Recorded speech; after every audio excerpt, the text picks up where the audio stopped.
ആദരവായ റസൂലുള്ളാഹി സ്വല്ലല്ലാഹു അലൈഹി വസല്ലമ തങ്ങൾ പറയുകയാണ്, ലോകം കണ്ട ഏറ്റവും വലിയ മോശപ്പെട്ടവൻ ആരെന്നറിയോ സ്വഹാബ?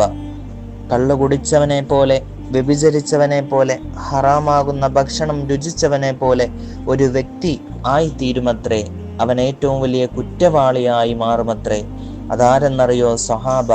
അവൻ ചെലവ് കൊടുക്കേണ്ടതായ അവന്റെ പ്രിയപ്പെട്ടതായ മക്കൾക്ക്, അവൻ ചിലവ് കൊടുക്കേണ്ടതായ പ്രിയപ്പെട്ടതായ ഭാര്യക്ക്, അതുപോലെ കുടുംബാദികളെ അവരെല്ലാം റിജക്റ്റ് ചെയ്ത് ഒഴിവാക്കിക്കൊണ്ട് സ്വന്തം ഭാര്യയെ മറന്നും മറ്റൊരുത്തിയുടെ സൗന്ദര്യം പറഞ്ഞു നടക്കുന്നതായ ചെറുപ്പക്കാര്, ഭർത്താക്കന്മാർ, അന്യ സ്ത്രീകളെ തേടിക്കൊണ്ടുപോകുന്നതായ സഹോദരങ്ങൾ, അന്യ സ്ത്രീകളുമായി ശയ്യ അവലംബിക്കാനായിട്ട് താല്പര്യം വെക്കുന്നതായ സഹോദരങ്ങൾ, അത്തരത്തിലുള്ള ആളുകൾ, അവനാണ് ലോകം കണ്ട ഏറ്റവും വലിയ തെമ്മാടി, കുറ്റവാളി എന്ന് ഹബീബുന റസൂലുള്ളാഹി സ്വല്ലല്ലാഹു അലൈഹി വസല്ലം